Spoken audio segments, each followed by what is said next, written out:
Olá pessoal, tudo bem? Meu nome é Vinícius Neri e hoje estou aqui com João Paulo Giarola e Gustavo Meira para apresentar o nosso trabalho de cálculo 1. Hoje falaremos um pouco sobre o paradoxo de Zenão. Quem foi Zenão? Zenão foi um filósofo pré-socrático nascido e criado na cidade de Eleia, na Itália. Ele é conhecido como o fundador da escola eleática de filosofia, a qual se dedicava ao estudo da natureza, da realidade e à busca da verdade absoluta.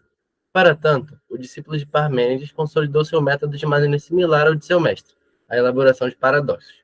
Acredita-se que Zenão tenha criado cerca de 40 paradoxos, todos contra a multiplicidade, divisibilidade e o movimento, que não seriam nada além de ilusões. Devido ao seu método de convencimento, Zenão foi considerado o criador da dialética, por Aristóteles. Zenão também exerceu atividade política. Segundo historiadores, o filósofo teria participado de uma conspiração contra o tirano local, sendo assim preso e torturado até a morte. Dessa forma, iremos apresentar alguns paradoxos desenvolvidos por Zenão. O paradoxo da flecha consiste na argumentação de que o movimento é uma ilusão, uma vez que uma flecha em movimento parece estar em diferentes posições em diferentes momentos. Mas, em qualquer momento em particular, ela ocupa apenas uma posição. Portanto, não está em movimento. Esse paradoxo é frequentemente citado como um exemplo de como a lógica e a intuição podem levar a conclusões conflitantes. Embora a ideia de que o movimento seja uma ilusão possa parecer absurda, ela levou discussões importantes sobre a natureza do tempo, do espaço e da realidade. Bom, pessoal, outro paradoxo importante de Zenão, que desafia a nossa compreensão do movimento e da infinitude do espaço, é o paradoxo de Aquiles e a tartaruga. O paradoxo afirma que Aquiles, um corredor muito rápido, nunca pode alcançar uma tartaruga que está na sua frente. Por mais que isso possa parecer absurdo, porque Aquiles é muito mais rápido que a tartaruga, o paradoxo mostra que, de acordo com a lógica, ele nunca pode alcançá-la. Bom, o paradoxo começa com Aquiles e a tartaruga em uma linha de partida. A tartaruga começa na frente, mas Aquiles é muito mais rápido. No entanto, a tartaruga tem uma vantagem. Ela começa mais à frente e assim Aquiles deve alcançar o local em que a tartaruga estava antes de poder alcançá-la. Enquanto Aquiles corre em direção à tartaruga, ela se move um pouco mais à frente. Quando Aquiles chega no lugar em que a tartaruga estava, ela já vai ter avançado um pouco mais. Isso significa que Aquiles deve alcançar sempre o local anterior da tartaruga antes de alcançá-la. Mas a tartaruga sempre terá avançado um pouquinho mais. Ou seja, tem um número infinito de lugares em que a tartaruga terá se movido e, portanto, o Aquiles nunca vai poder alcançar ela. E esse paradoxo é uma questão complexa porque ele ainda é discutido até os dias de hoje pelos filósofos.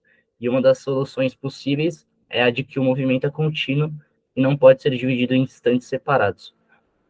E outra solução seria de que a velocidade de Aquiles diminui gradualmente conforme ele se aproxima da tartaruga. Bom, independentemente da solução, o paradoxo da corrida de Aquiles e a tartaruga nos desafia a repensar nossa compreensão do movimento e até da própria realidade. Bom, e para relacionar o tema somas infinitas e os limites, a gente pode dizer que Zenão se relaciona com os limites e somas infinitas, porque os paradoxos que ele criou envolvem a ideia de que uma série de eventos ou distâncias podem ser divididas em partes menores infinitamente, sem nunca chegar a um valor finito. E essa ideia contradiz a própria ideia comum de que é possível percorrer uma distância ou chegar a um destino em um período de tempo determinado. Por exemplo, o paradoxo da corrida de Zenão, que eu já mencionei no slide anterior, ele envolve a ideia de que um corredor deve percorrer infinitas metades da distância antes de alcançar o final. Essa série infinita de metades, ela nunca vai acabar. Significa que o corredor nunca vai chegar ao final. Porém, a gente sabe que, por experiência, que isso não é verdade. Ou seja, é possível percorrer uma distância finita em um tempo finito. E a ideia central seria de que o espaço e o tempo são infinitamente divisíveis. Porém, por serem limitados, o espaço e o tempo podem ser representados por valores precisos e finitos, quando resumidos a somas infinitas. E tentando relacionar aos limites, o conceito de limite se baseia na ideia de tendência. E no caso em questão, a soma infinita tende a um valor finito. Por isso, a definição de limite serve para resolver o paradoxo de Zenão e trazê-lo para a realidade. E, para resumir, esses paradoxos levaram à ideia de limite e somas infinitas na matemática, que é uma maneira de lidar com séries infinitas e comportamentos de funções que se aproximam de um valor específico à medida que um parâmetro se aproxima do infinito. E por isso que o cálculo, que é a área importante da matemática, foi desenvolvido para lidar com esse tipo de problema e para resolver os paradoxos criados por Zenão. Bom, agora eu vou falar um pouco sobre o nosso paradoxo que se relaciona com o dizenão. Bom, para isso a gente escolheu o paradoxo do balde. A gente relacionou quanto tempo e se seria possível a gente encher um balde colocando sempre a metade do volume restante anteriormente. Ou seja, se a gente enchesse sempre a metade do balde do que faltava, será que a gente conseguiria encher o balde até o topo? E se sim, será que ela iria transbordar?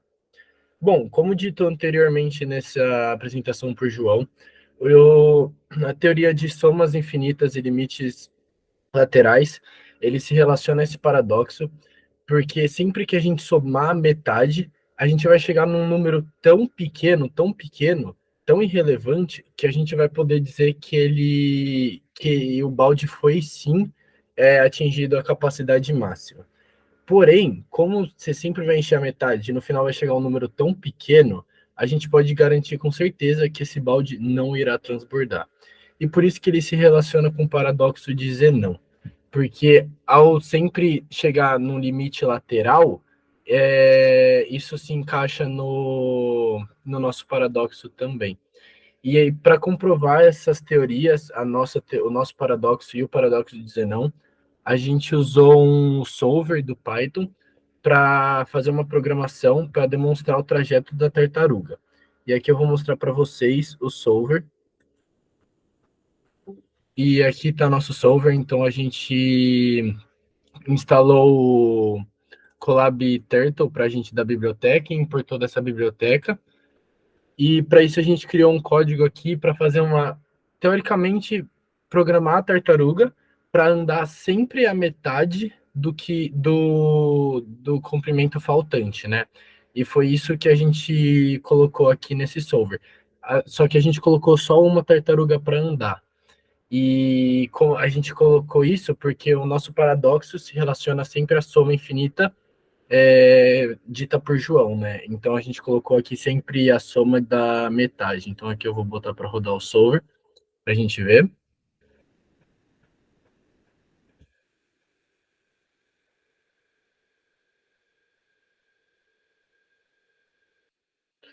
Bom, e aqui ele vai mostrando para a gente quantas vezes a tartaruga anda metade e quão próximo ela tá da linha de chegada. E a gente vai poder ver que ela sempre vai estar metade da distância da linha de chegada, porque é isso que a nossa teoria e nosso paradoxo diz.